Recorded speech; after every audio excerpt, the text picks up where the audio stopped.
नमस्कार। आप सभी का प्राकृतिक योग सेवा द्वारा आज की इस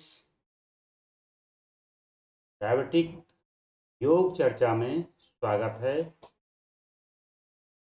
सबसे पहले आप सभी लोगों से मैं क्षमा प्रार्थी हूँ। आज का सत्र जो 9:30 पे प्रारंभ होना था, फाइनल मैच के कारण इसे विलम्ब से स्टार्ट करना पड़ा। अब आज की इस चर्चा को हम आगे कंटिन्यू करते हैं। चर्चा के संदर्भ में मुख्य 3 बिंदु जिनको मैं आपके साथ सबसे पहले साझा करना चाहता हूं। तो सबसे पहले आज की जो यह चर्चा है, इस चर्चा में हम 3 बिंदुओं पर बात करेंगे। सबसे पहले डायबिटिक योग सेवा क्या है, क्या इसका उद्देश्य है, और नंबर 2, ये अपनी सेवाओं को किस तरह से संचालित करती है, उसका आइए आज के इस सत्र को प्रारंभ करते हैं। इस सत्र का जो सबसे तीसरा और अंतिम महत्वपूर्ण बिंदु होगा वह होगा प्रश्नोत्तर का। आप लोगों की जो भी जिज्ञासाएं हैं, जो प्रश्न हैं, वे आप लोग पूछ सकेंगे चैट के द्वारा। इसलिए लास्ट में सत्र के सबसे अंत में हम प्रश्नोत्तर का भी क्रम प्रारंभ करें। आइए सत्र को प्रारंभ करते हैं।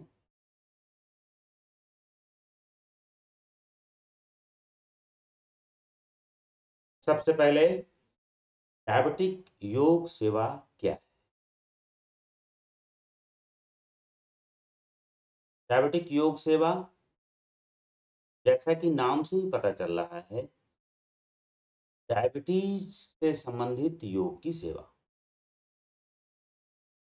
इस सेवा को संचालित करने के लिए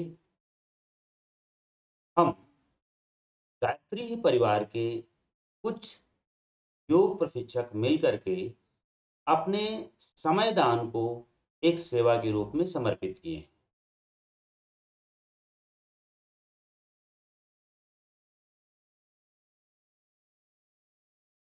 धन्यवाद।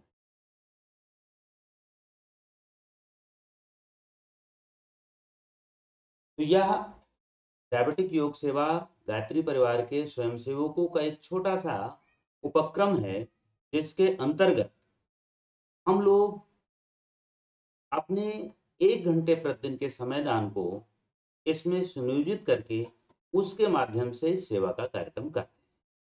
क्योंकि गायत्री परिवार का प्रत्येक सदस्य अपने गुरु के चरणों में, अपने गुरु के लिए 1 घंटे का नियमित समय दान करने के लिए संकल्पित होता है। अपनी व्यस्तताओं के कारण मिशन के कार्यों में समय का ठीक से ना दे पाना एक मन में खटकता था, जिस सेवा को इसके माध्यम से सुनियोजित करने का प्रयास किया। तो हम 1 घंटे नियमित रूप से निःशुल्क अपनी सेवाओं को गुरुदेव के चरणों में समर्पित करते हुए मधुमेह रोगियों के लिए हम एक निःशुल्क योग क्लासेस, योग कक्षाएं अपनी टीम के साथ मिलकर चलाते हैं। यही डायबिटिक योग सेवा का उद्देश्य है।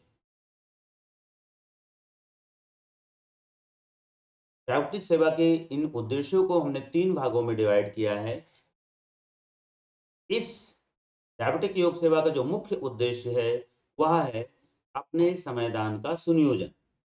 अभी जो हमारा छितरा हुआ समयदान था, उसको एक व्यवस्थित रूप देना और उसे अपने गुरु के चरणों में समर्पित करना, इस डायबिटिक योग सेवा का पहला उद्देश्य।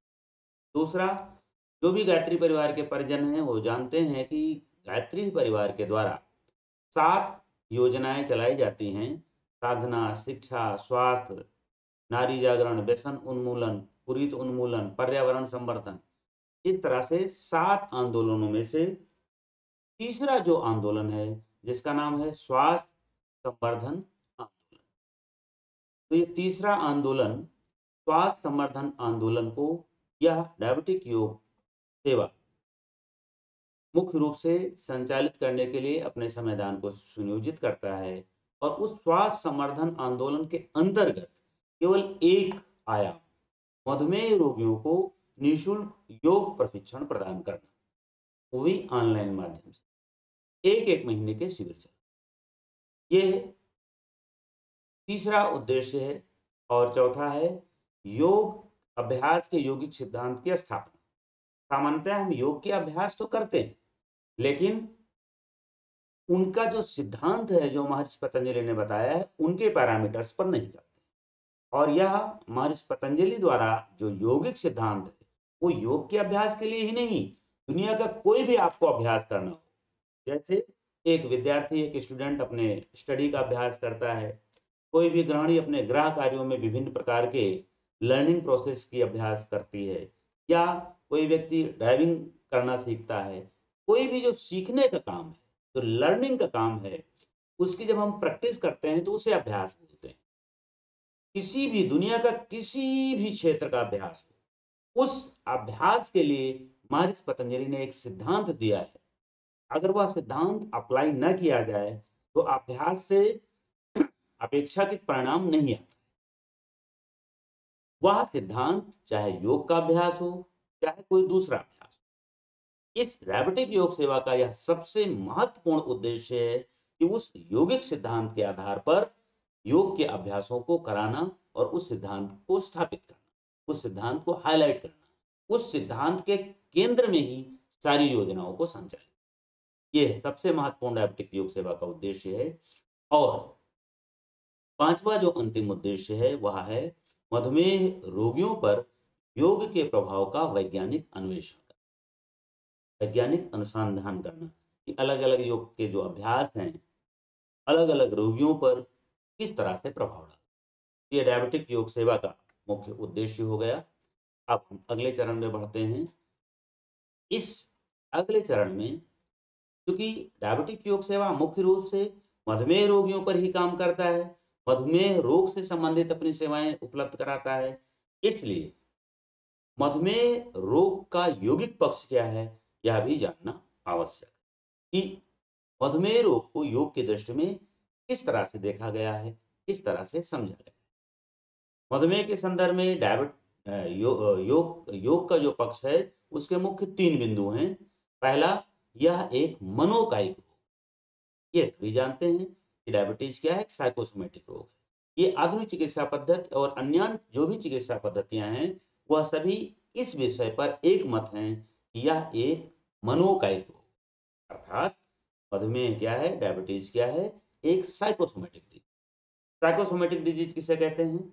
साइकोसोमेटिक डिजीज उसे कहते हैं, मनोकायिक रोग उसे कहते हैं जो कोई रोग, कोई समस्या सबसे पहले हमारे मन को प्रभावित और हमारा मन डिस्टर्ब हो, मन असंतुलित हो, और फिर उसके कारण, उसके प्रभाव के कारण जब कोई शरीर पर, स्थूल शरीर पर समस्या उत्पन्न हो जाए, कोई रोग हो जाए, तो ऐसे रोग को मनोकायिक रोग।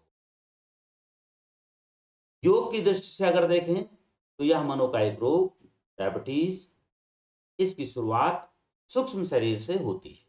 सूक्ष्म शरीर को ही मनोमय कोश के नाम से भी जाना जाता है। योगिक ग्रंथों में जो उपनिषदों का कॉन्सेप्ट है वह इसी शरीर को मनोमय कोश से जानती है, जबकि सांख्य और योग दर्शन में इसे सूक्ष्म शरीर के नाम से जाना जाता है। तो सूक्ष्म शरीर और मनोमय कोश में कोई विशेष अंतर नहीं है, अलग अलग ग्रंथों की अपनी भाषा है। तो योगिक दृष्टिकोण में मधुमेह रोग की जो शुरुआत है वो मनोमय कोश अथवा सूक्ष्म शरीर से होती है।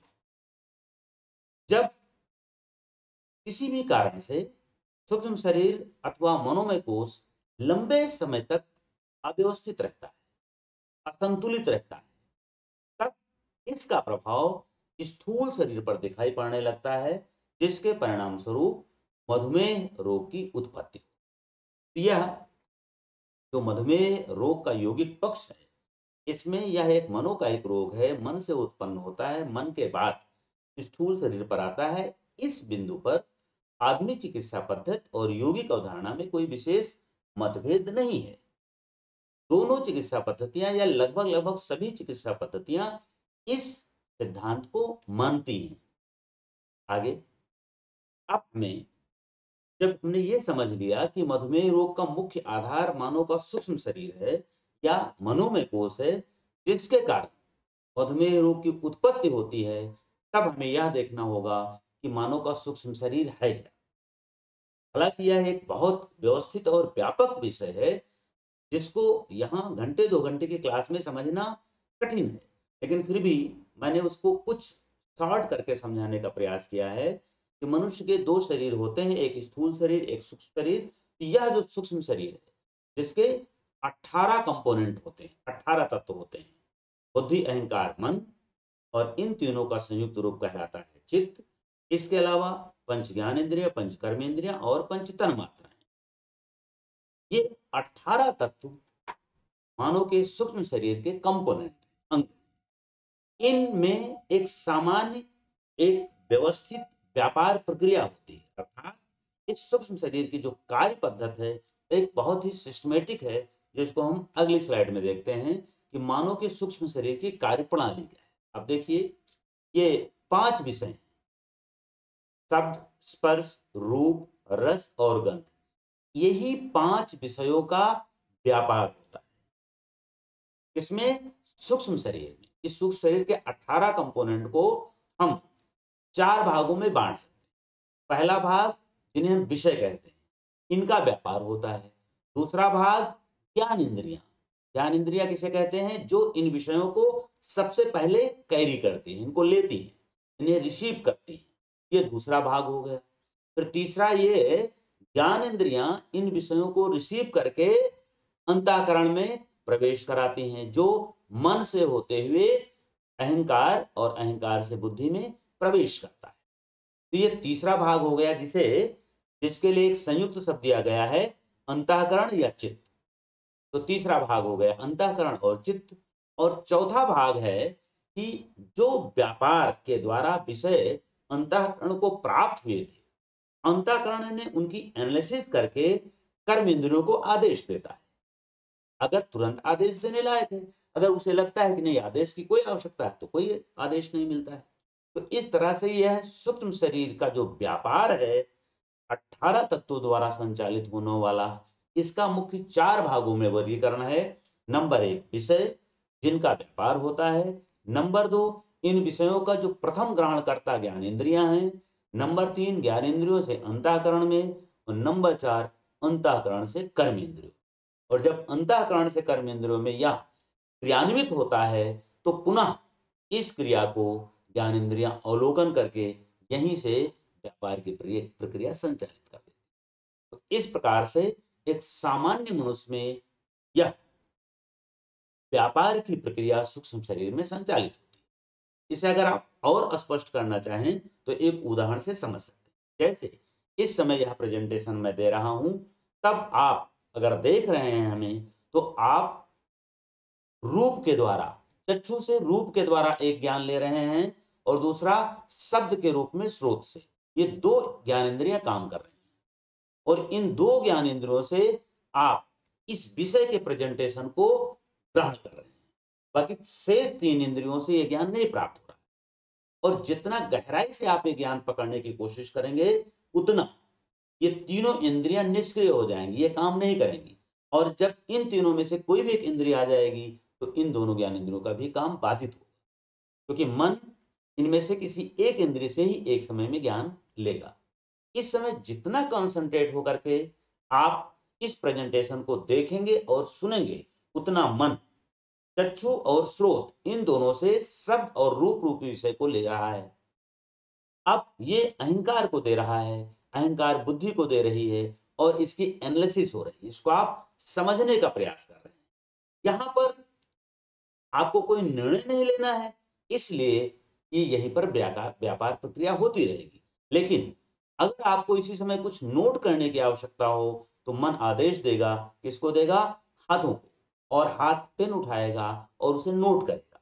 और जब नोट करेगा, तो ये जो चक्षु है तुरंत उसको देखेगा और बताएगा आपने सही नोट किया कि गलत नोट किया। अगर लिखने में कहीं कोई गड़बड़ी होगी, तो चक्षु ज्ञान देगा और फिर उसका करेक्शन होगा। तो ये एक सामान्य सी व्यापार प्रक्रिया है, जो सूक्ष्म शरीर में चलती रहती है। किसी भी व्यक्ति में और इसी सूक्ष्म शरीर का प्रभाव हमारे स्थूल शरीर पर दिखाई पड़ता है। अब अगली स्लाइड में आइए, मधुमेह रोग का कारण। अभी हमने देखिए क्या किया, अभी हमने मानव का स्थूल शरीर दिखाया जिसके अंदर ये 18 तत्व हैं और इन 18 तत्वों की कार्य पद्धति की चर्चा की, ये काम कैसे करते हैं। अब इन्हीं की अव्यवस्था का नाम मधुमेह रोग है। योगिक ग्रंथों में खासकर व्यास भाष में रोग को परिभाषित करते हुए कहा गया धातु रस करण, इन तीनों की विषमता का नाम रोग है। तो ये जो 18 तत्व हैं, इन 18 तत्वों में मन बुद्धि अहंकार ये 3 तत्व और 5 ज्ञानेंद्रिय पंच कर्मेंद्रिय, इन 13 तत्वों को ही करण कहते हैं। यही 13 तंत्र करण है, जिनमें से मन बुद्धि अहंकार को अंतःकरण कहते हैं और 5 ज्ञानेंद्रिय पंच कर्मेंद्रियों को बाह्यकरण कहते हैं। तो इन करण क्यों कहते हैं? क्योंकि इन 13 करणों में ही व्यापार होता है। इसका 5 विषयों को तो अगर इस तरह से डिवाइड करें तो इसके 2 ही पार्ट बनेंगे। पहला विषय जिनका व्यापार होता है और दूसरा करण जिनके द्वारा व्यापार होता है, जिनमें व्यापार होता है। तो इस प्रकार से ये हमने सामान्य कार्य प्रणाली देख ली। अब देखते हैं मधुमेह रोग के कारण। तो अब तक जो अनुसंधान हुए हैं मधुमेह रोग पर, उन अनुसंधानों से ये पाया गया है कि अगर किसी भी तरह का तनाव अथवा एंजाइटी लगातार 3 से 6 महीने तक अगर बनी रहती है तो उसका प्रभाव स्थायी तौर पर सूक्ष्म शरीर से स्थूल शरीर पर आ जाता है और मधुमेह रोग की उत्पत्ति हो। एक पहला कारण। दूसरा, सूक्ष्म शरीर अथवा मनोमय कोष का असंतुलित हो जाना। तो जब 3 से 6 महीने तक कोई भी तनाव या चिंता लगातार बनी रहती है तो उसका दूसरा इफेक्ट क्या होता है कि सूक्ष्म शरीर या मनोमय कोष असंतुलित हो जाता है। और जब यह असंतुलित होता है तो इसका प्रभाव जो है वो किस पे आता है? स्थूल शरीर के इंडोक्राइन सिस्टम अंतःस्रावी तंत्र पर आता है। कहाँ से? Via nervous system. पहले जो एंजाइटी है, जो तनाव है, वो मनोमय कोष स्थूल शरीर को प्रभावित करता है, जिसका प्रभाव नर्वस सिस्टम पर यानी स्थूल शरीर के नर्वस सिस्टम पर आता है और नर्वस सिस्टम से अंतःस्रावी तंत्र पर आता है और अंतःस्रावी तंत्र पर आने के बाद पैंक्रियाज, जिसे हम हिंदी में अग्न्याशय कहते हैं, यह प्रभावित होता है। और जब पैंक्रियाज डिस्टर्ब होता है तो चूंकि पैंक्रियाज से ही इंसुलिन सेक्रेट होता है, जितना होना चाहिए वह उतने इंसुलिन का श्रावण सेक्रेशन नहीं कर पाता है, जिसके परिणाम स्वरूप मधुमेह रोग की उत्पत्ति होती है। ये 4 पॉइंट हैं जो स्टेप बाय स्टेप इस प्रकार घटित होते हैं। लेकिन मुख्य डायबिटीज रोग का जो कारण है, यहाँ हम जब डायबिटीज या मधुमेह की बात कर रहे हैं तो यह टाइप 2 की बात कर रहे हैं, हम यहाँ पर टाइप 1 की बात नहीं कर रहे हैं। तो मधुमेह टाइप 2 का कारण इस प्रकार से अब तक हुए अनुसंधानों में पाया। अब हम आते हैं मधुमेह रोगी के यौगिक उपचार। इसका यौगिक उपचार क्या है? तो चूंकि हमने अभी देखा कि इस रोग की जो शुरुआत है वो कहाँ से होती है? मनुष्य के, मानव के सूक्ष्म शरीर अथवा मनोमय कोष से। इसलिए 3 प्रकार के यहाँ यौगिक उपचार बताए गए हैं। नंबर 1 विचार साधना, नंबर 2 योग के अभ्यास और नंबर 3 आहार साधना। विचार साधना में कुछ इस प्रकार के थॉट्स देते हैं, इस प्रकार के नियमित महापुरुषों के विचार सुने जाते हैं, जिससे हमारा मनोमय कोष धीरे धीरे प्रभावित हो सके, धीरे धीरे वह शोधित हो सके। उसकी व्यापार प्रक्रिया जो डिस्टर्ब हुई है, जो करणों के व्यापार प्रक्रिया जिसकी मैंने चर्चा यहाँ पर की थी, ये जो डिस्टर्ब हुई है वह, ये जो कार्य प्रणाली है, ये जो डिस्टर्ब हुई थी, यह सुव्यवस्थित हो सके, इसके लिए महापुरुषों का विचार सुनते हैं। और योगाभ्यास दूसरा अभ्यास है। योगाभ्यास का प्रभाव स्थूल शरीर और सूक्ष्म शरीर दोनों पर एक साथ पड़ता है। स्थूल शरीर और स्थूल शरीर के विभिन्न ऑर्गन्स प्रभावित होते हैं, जिसके परिणाम स्वरूप पॉजिटिव हार्मोन्स का सिक्रेशन प्रारंभ होता है। और आहार साधना भी दोनों शरीरों पर एक साथ काम करती है, क्योंकि आहार इसमें जो दिए जाते हैं वो आसानी से सुपाच्य होते हैं, पाचन तंत्र पर उसका लोड कम पड़ता है। और नंबर 2, ये ऐसे आहार होते हैं जो संस्कारित होते हैं, जो हमारे सूक्ष्म शरीर को प्रभावित करते हैं, क्योंकि यह एक वैज्ञानिक मान्यता है, जैसा खाएं अन्न वैसा बने मन। यद्यपि इसका उदाहरण हम अभी तक वैदिक ग्रंथों में, साहित्यों में पढ़ते रहे हैं, लेकिन अब इसे वैज्ञानिक पैरामीटर पर जापान के एक वैज्ञानिक इमोटो ने सिद्ध कर दिया है। आप इसका रिसर्च, वैज्ञानिक इमोटो का रिसर्च अगर देखना चाहें तो यूट्यूब चैनल पर या गूगल पर आराम से सर्च कर सकते हैं कि इमोटो का रिसर्च, या इमोटो रिसर्च ऑन वाटर, या इफेक्ट ऑफ मंत्र ऑन वाटर, ऐसे करके आप डालेंगे तो आपको रिसर्च में उसके ढेर सारे वीडियोज और रिसर्च पेपर मिल जाएंगे, जहाँ पर उन्होंने यह दिखाया है कि आहार या हमारे सामने रखी हुई कोई भी खाद्य सामग्री हमारी संवेदनाओं पर, हमारी भावनाओं पर, हमारे मुंह से निकलने वाले शब्दों पर से प्रभावित होती है। तो इसलिए विचार साधना, योगाभ्यास और आहार साधना, इन तीनों के एक साथ समायोजित प्रयोग से मधुमेह रोग का उपचार हो सकता है, किया जाता है। और हम अपने इस प्रोटोकॉल में इसी सिद्धांत को फॉलो करें। अब ये कैसे काम करता है, ये देखें कि मानव का जो सूक्ष्म शरीर है उसका स्थूल शरीर से क्या संबंध, क्योंकि जो हमारा आहार है, जो हमारा विचार है और जो हमारे अभ्यास हैं, तो कैसे हमारे शरीर को प्रभावित, तो यहाँ पर दोनों तरह से प्रक्रिया होती है। यानी सूक्ष्म शरीर भी स्थूल शरीर को प्रभावित करता है और स्थूल शरीर भी सूक्ष्म शरीर को प्रभावित करता है। इस स्लाइड में ये दिखाया गया है कि मनुष्य का सूक्ष्म शरीर कैसे स्थूल शरीर को प्रभावित करता है। तो आप देखिए, कोई भी चीज हो, सूक्ष्म शरीर में क्या रहता है, विचार रहते हैं।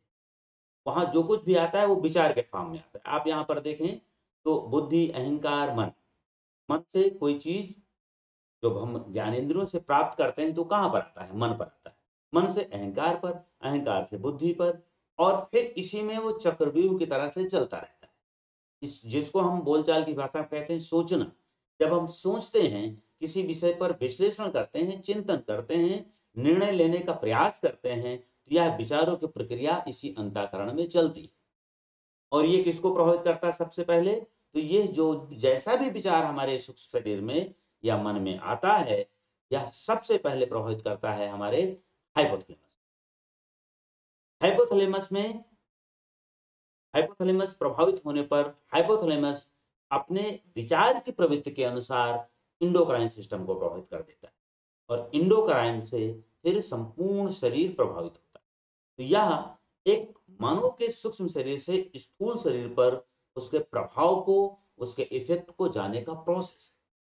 इसलिए कोई भी काम सूक्ष्म शरीर पर जब होता है तो उससे स्थूल शरीर प्रभावित होता है, और इसलिए जो विचार साधना है वो सीधे सूक्ष्म शरीर को प्रभावित करता है। दूसरा आप देखिए, मानव के स्थूल शरीर से भी सूक्ष्म शरीर प्रभावित होता है। स्थूल शरीर में हमने यहाँ पर सूर्य नमस्कार को लिया है। सूर्य नमस्कार के साथ साथ अन्य ढेर सारी क्रियाएं हैं जो वाया स्थूल शरीर सूक्ष्म शरीर पर प्रभाव डालती है। क्योंकि हमारे इस योगिक प्रोटोकॉल में सूर्य नमस्कार सबसे प्रमुख अभ्यास है, इसलिए हमने यहाँ सूर्य नमस्कार को उदाहरण देकर के समझाने का प्रयास किया है। सूर्य नमस्कार जब हम करते हैं तो अब तक ढेर सारे रिसर्च हुए हैं इसके साइंटिफिक इफेक्ट को लेकर के, जिसमें मैं प्रोफेसर राम हर्ष सिंह का जो रिसर्च है वो यहाँ पर कोट करना चाहूँगा, जिसका उन्होंने बहुत ही व्यापक विस्तृत वर्णन अपने उस पूरे रिसर्च प्रोटोकॉल को योग और यौगिक चिकित्सा नामक पुस्तक में लिखा है। वहां पर उन्होंने ढेर सारे किशोरों पर, किशोरियों पर, यंग लड़कियों पर और बॉयज पे सूर्य नमस्कार का प्रभाव किया, देखा, और उन्होंने पाया कि 3 से 6 महीने के अभ्यास से उसका बहुत ही सकारात्मक इंडोक्राइन ग्लैंड्स पर प्रभाव आता है। हार्मोनल सिक्रेशन बैलेंस होता है, क्योंकि इसमें अलग अलग सूर्य नमस्कार अलग अलग ग्लैंड्स को प्रभावित करते हैं। इसलिए सूर्य नमस्कार का जो एक स्थूल क्रिया है, करने में तो हमारा शरीर करता है, लेकिन इसका स्थूल शरीर का जो सब स्थूल शरीर पर जो सबसे पहला इम्पैक्ट आता है वो आता है एंडोक्राइन सिस्टम पर। और इसमें एक और रिसर्च हुआ है कि अगर सूर्य नमस्कार बिना मंत्र के साथ किया जाए और मंत्र के साथ किया जाए, तो मंत्र के साथ किया गया सूर्य नमस्कार बिना मंत्र के किए गए सूर्य नमस्कार से कई गुना प्रभावी है, बहुत ज्यादा प्रभावी है। इसलिए हम अपने इस प्रोटोकॉल में सूर्य नमस्कार को मंत्र के साथ ही करते हैं। जब हम उसी समय मंत्र का उच्चारण करते हैं जिस समय जो पोस्चर बना होता है, तो उस मंत्र का अपना अलग एक वाइब्रेशन है और उस आसन का अपना एक अलग प्रेशर है, एक अलग दबाव है संबंधित ग्रंथ पर, जिससे एंडोक्राइन सिस्टम बहुत ही पॉजिटिव वे में स्टिमुलेट होती है, एक उसकी ट्यूनिंग होती है, और जिसका परिणाम क्या होता है, जिसका परिणाम हमारे नर्वस सिस्टम पर आता है, और नर्वस सिस्टम से फिर बुद्धि, अहंकार और मन प्रभावित होता है।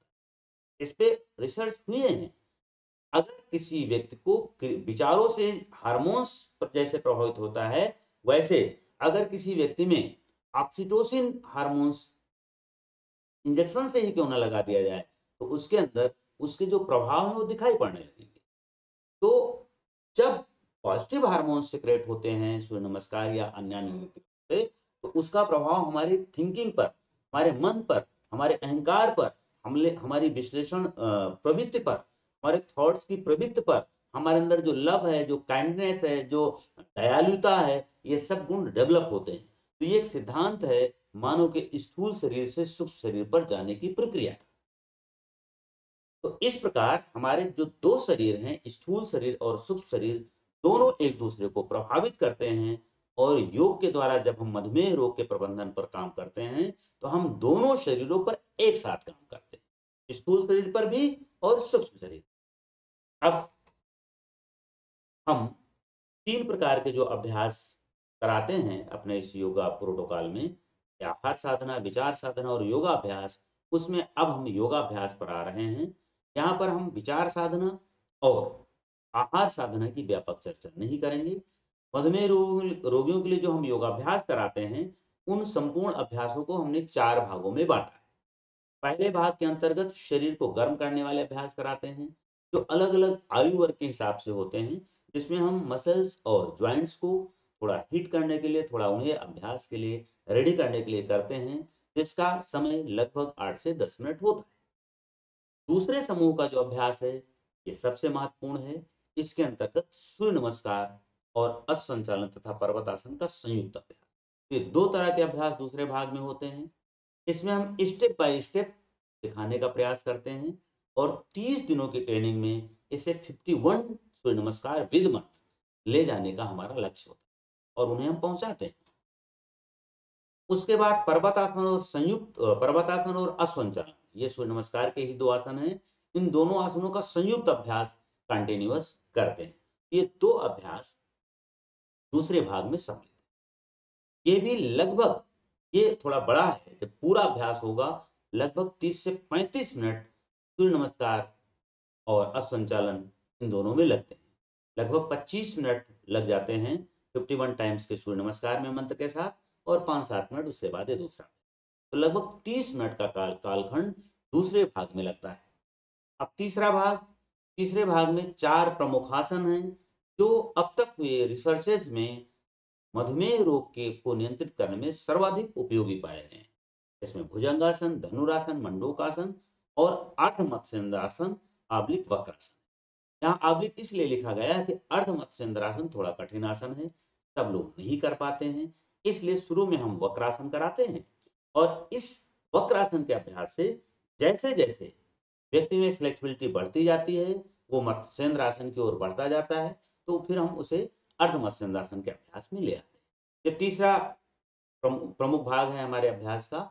यह भी सर्वाधिक महत्वपूर्ण है, क्योंकि इसमें वही आसन सम्मिलित हैं जो डायबिटिक रोगियों के लिए सर्वाधिक उपयोगी है। अब आते हैं चौथे भाग में। ये चौथा भाग क्रियाओं और प्राणायाम का है।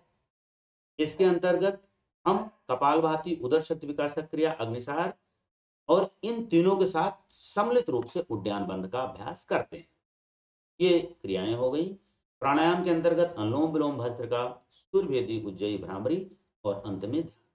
ये अभ्यास चौथे भाग में सम्मिलित है। ये कंप्लीट पूरा प्रोटोकॉल लगभग 70 मिनट का होता है हमारा, जो हम इस समय प्रातः 6 बजे से 7:10 तक संचालित करें। ये हमारे मधुमेह रोगियों के लिए योगाभ्यास जो डायबिटिक योग सेवा द्वारा अब तक एक पैकेज बनाया गया है, एक प्रोटोकॉल बनाया गया है। अब तक के मधुमेह रोग पर जो रिसर्चेज हुई उनको स्टडी करके। अब जो मैंने शुरू में चर्चा आपसे की थी कि अभ्यास का यौगिक सिद्धांत क्या? कोई भी अभ्यास हो, हम योग अभ्यास की ही बात नहीं कर रहे हैं, किसी भी तरह का अभ्यास, अभ्यास के संदर्भ में योग का सिद्धांत क्या है और हमारे डायबिटिक योग सेवा का जो उद्देश्य है वह है अभ्यास के यौगिक सिद्धांत की स्थापना करना। ये सिद्धांत केवल योग के अभ्यास के लिए नहीं, किसी भी तरह के अभ्यास के लिए। इसीलिए हमने लिखा है अभ्यास का यौगिक सिद्धांत। सामान्यतः लोग चाहे योग करते हो चाहे कोई भी अभ्यास करते हो, वो बिना सिद्धांत को जाने करते हैं, इसलिए सफलता नहीं प्राप्त करते।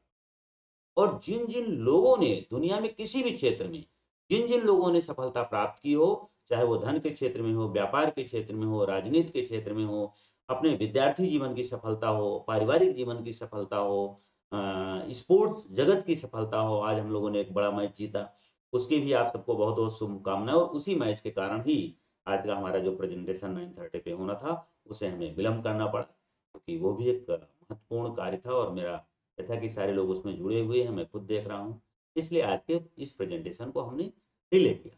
तो मैं निवेदन क्या कर रहा था कि किसी भी क्षेत्र की सफलता हो, उस सफलता के लिए हम लोग क्या करते हैं? अभ्यास।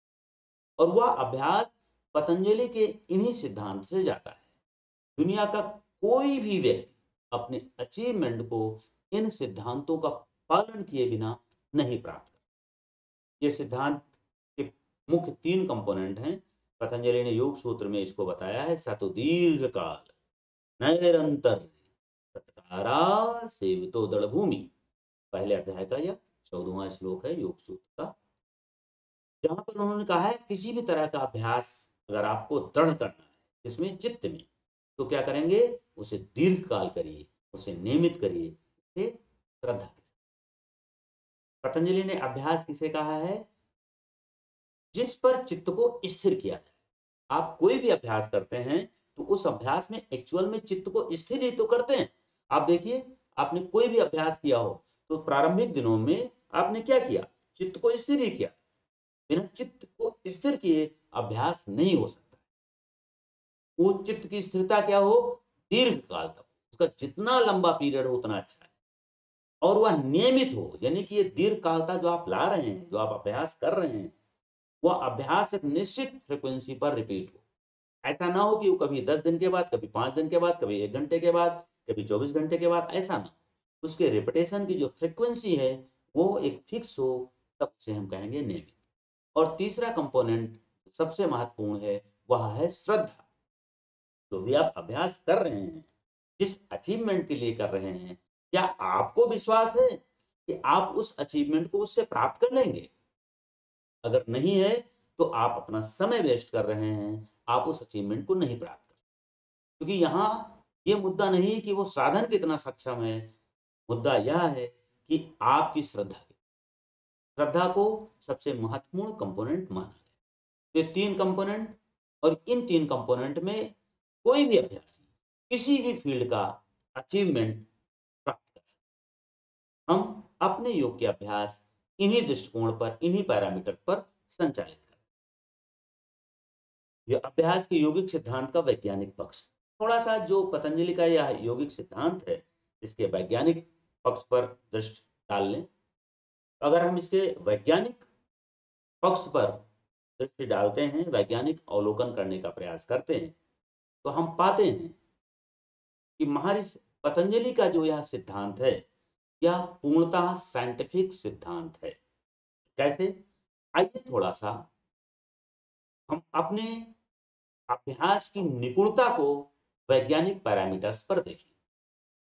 हम कोई भी काम जब करते हैं, कोई भी चीज सीखते हैं, तो उसके अभ्यास की प्रक्रिया, उसके लर्निंग की प्रक्रिया, सीखने की प्रक्रिया वैज्ञानिक सिद्धांतों के आधार पे किस तरह से चलता है। हम कोई भी जब नया काम करते हैं तो उस ना काम को करना और अपनी ज्ञानेंद्रियों से उसका अवलोकन करना, दोनों एक साथ चलते हैं। अभ्यास कर्मेंद्रियां करती हैं, अवलोकन ज्ञानेंद्रियां करती हैं। ज्ञानेंद्रियों में एक ज्ञानेंद्रिय, दो ज्ञानेंद्रिय, चार ज्ञानेंद्रिय या पांचों ज्ञानेंद्रिय, ये अलग अलग कार्य पर डिपेंड करता है। तो जब हम पहली बार काम करते हैं तो उस काम को करने में और उसका अवलोकन होने में हमारे ब्रेन के जो न्यूरॉन्स हैं वो न्यूरॉन आपस में संवाद करते हैं, आपस में परस्पर एक यूनिट डेवलप करते हैं। पहली बार हमने किया कोई काम, उदाहरण के लिए मैंने पहली बार ड्राइविंग सीट पर हम जब पहली बार बैठे तो हमने हाथ से पैरों से काम किया और चक्षुओं से उसका अवलोकन किया, कानों से भी अवलोकन किया और उसके आधार पे हमने ड्राइविंग शुरू की। तो चूंकि पहला दिन है, हमने उसका काम पहले कभी नहीं किया है, तो उससे संबंधित कुछ न्यूरॉन आपस में संवाद करेंगे। दूसरे दिन करेंगे और करेंगे, तीसरे दिन और स्ट्रांग होंगे, चौथे दिन और स्ट्रांग होंगे और जैसे जैसे न्यूरॉन्स का कम्युनिकेशन डेवलप होता जाएगा वैसे वैसे हमारी लर्निंग प्रोसेस आगे बढ़ती जाएगी और हम सीखते जाएंगे। ये सीखने का सिद्धांत किसी भी प्रक्रिया में होता है। आपको लिखने का करें, बोलने का करें, खाने का करें, छोटे बच्चे चलने का करते हैं। और अच्छा काम हो, बुरा काम हो, अच्छा या बुरा ये मुद्दा नहीं है, काम कोई भी हो, जब हम कोई भी काम करते हैं तो उस काम के कारण हमारे न्यूरॉन आपस में एक संवाद करते हैं और वह अभ्यास से धीरे धीरे संवाद मजबूत होता जाता है, दृढ़ होता जाता है, जिसे विज्ञान की भाषा में बोलते हैं न्यूरोलॉजिकल पाथवे। वह जितना दृढ़ होगा उतना उस काम में हम परफेक्ट होंगे, वो काम इजी वे में करेंगे, उस काम को करने में हमें जीरो एफर्ट लगेगा। और जितना न्यूरोलॉजिकल पाथवे वीक होगा उतना उस काम में हमारी निपुणता कम होगी, हम उस अभ्यास में अभ्यस्त कम होंगे। ये विज्ञान का नियम है। जब हम कोई भी कार्य पतंजलि के इस पैरामीटर पर करते हैं तो ये पैरामीटर हमें इसको दृढ़ता प्रदान और जिसका इस दृढ़ता को, इसी व्यवस्था को योग की भाषा में संस्कार कहा जाता है। किसी भी बात के जितने मजबूत संस्कार होंगे वह काम उतना सरल होगा, इजी होगा। बोलचाल की भाषा में हम इसी को आदत कहते हैं, हैबिट। और विज्ञान की भाषा में इसी को न्यूरोलॉजिकल पाथवे। दुनिया का कोई भी काम हो, कोई भी अचीवमेंट हो, ये इसी पैरामीटर पर हम प्राप्त करते हैं। भाषाएं उसके लिए अलग अलग हैं, लेकिन उसको प्राप्त करने का, उसको अचीव करने का जो पैरामीटर है वो यही है। मैंने इस पे अपना एक रिसर्च पेपर भी लिखा है, yogic and scientific concept of habit, और जिसमें हमने ढेर सारे neurological pathway, strong neurological pathway कैसे बनता है, इसके ढेर सारे अब तक हुए रिसर्चों के कुछ पेपर को स्टडी करके मैंने उनको नोट किया। लगभग 15-20 वो पॉइंट्स मैंने नोट किए। वो सारे 15-20 पॉइंट्स इन्हीं 3 पॉइंटों के अंदर आते हैं। कोई भी पॉइंट इन 3 पॉइंट्स के बाहर नहीं है, सब इसी में समागत है, जो महर्षि पतंजलि ने योग सूत्र में दिया है। तो इस प्रकार अभ्यास को दृढ़ करने का जो पतंजलि का सिद्धांत है, इसका यह वैज्ञानिक पक्ष है। और हम लोग सभी क्या हैं, अगर मेडिकल साइंस के दृष्टि से देखें तो न्यूरोलॉजिकल पाथवे के एक संग्रह, एक समुच्चय है, जिसके अंदर जितने ज्यादा न्यूरोलॉजिकल पाथवे हैं वो उन कार्यों को बहुत इजी वे में कर लेता है। अब हम आगे चर्चा करेंगे कि डायबिटिक योग सेवा जो अपनी सेवाओं को गायत्री परिवार के स्वास्थ्य संवर्धन कार्यक्रम के अंतर्गत समय दान करके एक प्रत्येक माह निःशुल्क योग शिविर का आयोजन करती है। हमारी पूरी एक टीम है, उसका भी मैं एक अंग हूँ, बाकी और उसमें कई योग टीचर हैं जो उस काम को करते हैं। उनमें से उस डिसिप्लिन को, उस योग शिविर को पालन करने के लिए अनिवार्य क्या क्या नियम है, ये 5 नियम आपके सामने स्लाइड में दिख रहे हैं।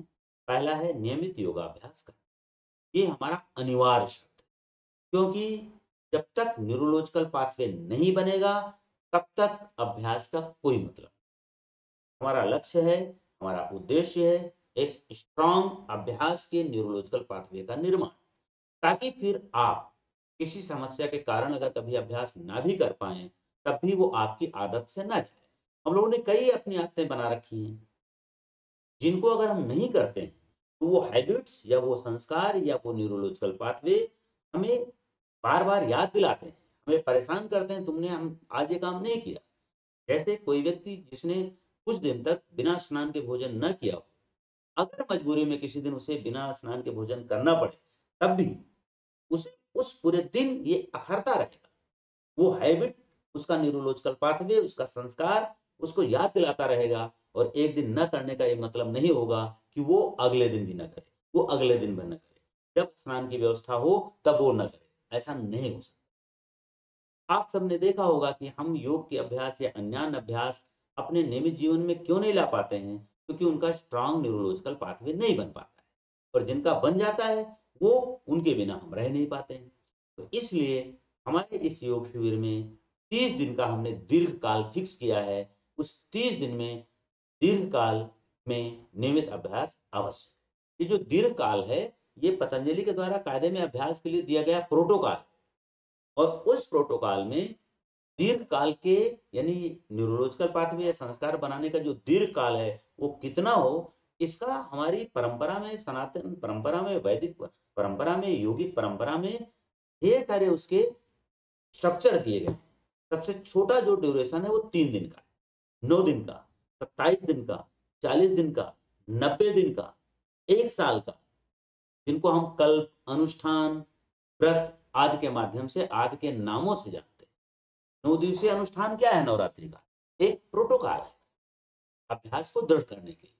तो हमने यहाँ पर अभ्यास को दृढ़ करने के लिए 27 दिन का जो मिनिमम होता है, उसी को 30 दिन में कन्वर्ट किया है कि 30 दिन का नियमित योगाभ्यास होना चाहिए। दूसरी हमारी अनिवार्य शर्त है, प्रारंभ और अंत में HbA1c का टेस्ट कराना। ये भी अनिवार्य शर्त है। जो भी इस शिविर में भाग लेना चाहे, तो उसके लिए दोनों शर्त अनिवार्य हैं। और तीसरा, प्रारंभ और अंत में स्केल फॉर्म भरना। ये दोनों दूसरे और तीसरे नंबर के जो शर्तें हैं, ये हमारे रिसर्च के पॉइंट ऑफ व्यू से हैं, ताकि हम देख सकें कि इन पैरामीटर्स पर, HbA1c पर या मधुमेह पर इन अभ्यासों का क्या प्रभाव। और तीसरा, विचार साधना, ये जितना आपसे हो सके, और आहार साधना जितना हो सके। चौथे और पांचवें नंबर का जो अनुशासन है, वो आपके ऊपर है, यथासंभव जितना आप कर सकिए करें। लेकिन प्रथम और द्वितीय और तृतीय, ये 3 जो अनुशासन है, वो कंपल्सरी हैं। कोई भी अभ्यासी हमारे यहाँ जब 3 दिन तक लगातार अनुपस्थित होता है, तो हम उसे ग्रुप से बाहर करते हैं। ये हमारे योग शिविर में भाग लेने का शासन है। निष्कर्ष। अब निष्कर्ष इतने सब पे यही निकल कर आता है, क्या आप मधुमेह रोग से पीड़ित हैं? क्या आपका कोई जानने वाला, आपके संपर्क क्षेत्र का कोई व्यक्ति पीड़ित है? और क्या वह नियमित दवाएं, इंसुलिन इत्यादि ले रहा है? क्या वो मुक्त होना चाहता है? क्या वो औषधियों से मुक्ति चाहता है? मधुमेह रोग से मुक्ति चाहता है? यदि हाँ, तब आप हमारे इस शिविर में भाग ले सकते हैं। शिविर में भाग लेने का क्या नियम है, क्या तरीका है? वो यही है कि नंबर 1 पे आप डायबिटिक योग योगा.com हमारी जो वेबसाइट है, उस पे आप जाइए और वहाँ जाकर के रजिस्ट्रेशन कर दें। रजिस्ट्रेशन करने के बाद गूगल फॉर्म वहाँ खुलेगा, गूगल फॉर्म से रजिस्ट्रेशन हो जाएगा। वो सारी व्यवस्था वेबसाइट के होम पेज पर ही दी गई है। रजिस्ट्रेशन करने के बाद अगले माह, जैसे इस समय अगर कोई रजिस्ट्रेशन करता है, तो अप्रैल माह के शिविर में वो भाग ले सकता है। सामान्यतया 25 किसी भी माह की 25 तारीख को हम रजिस्ट्रेशन क्लोज करते हैं। तो मार्च माह में 25 मार्च तक जितने भी रजिस्ट्रेशन होंगे, ये सारे लोग अप्रैल माह के शिविर में भाग ले सकते हैं। बाकी रजिस्ट्रेशन करने के बाद आगे की प्रक्रिया हमारी टीम देखती है। वो आपसे संपर्क करेगी, आपको सारी बातें बताएगी और फिर अगले माह में आप अपने आप को उसमें भाग ले सकते हैं। तो आप लोगों का बहुत बहुत धन्यवाद। आप लोगों ने हमारे पूरे प्रेजेंटेशन को सुना। अब अगर आप लोग कोई प्रश्न पूछना चाहें या आपके कोई प्रश्न हो, आप चैट पे पूछ सकते हैं। इसमें से कुछ प्रश्न पूछे गए हैं, मैं उनको ले रहा हूँ।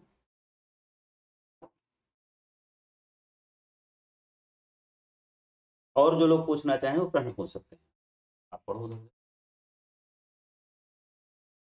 के द्वारा कौन सा प्रश्न है।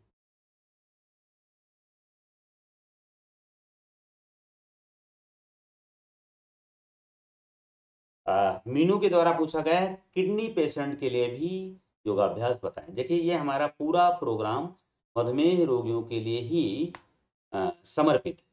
आप अलग से संपर्क कर लीजिएगा। और जो भी योग की थेरेपी होती है वो इस तरह से ऐसे नहीं होती है कि हम मधुमेह के लिए या डायबिटीज के लिए या उसके लिए किसी व्यक्ति को बता सकें, क्योंकि हमें व्यक्ति का डिटेल लेना पड़ता है।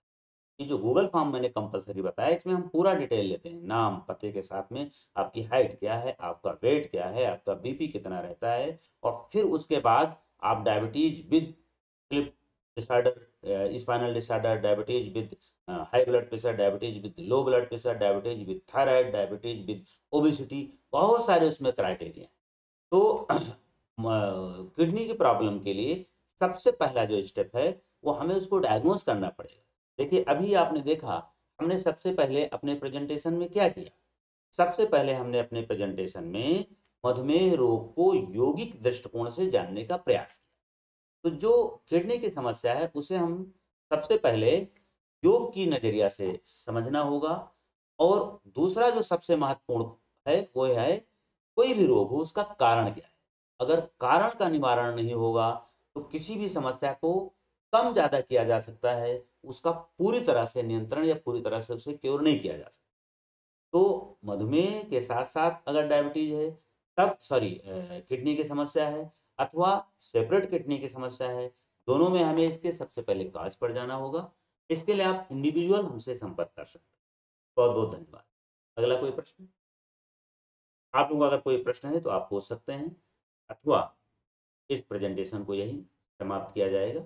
और आगे फ्यूचर में आप हमारे इस प्रेजेंटेशन को जुड़ने के लिए, डायबिटिक योग चर्चा में जुड़ने के लिए जब जब हम आपको करेंगे तब तक हम आपसे आग्रह करते हैं कि आप हमारे इस प्रेजेंटेशन में जुड़ें, अपना परामर्श दे सकते हैं, अपनी सलाह दे सकते हैं और अपने क्वेश्चंस को भी पूछ सकते हैं। बहुत बहुत धन्यवाद। Any other question?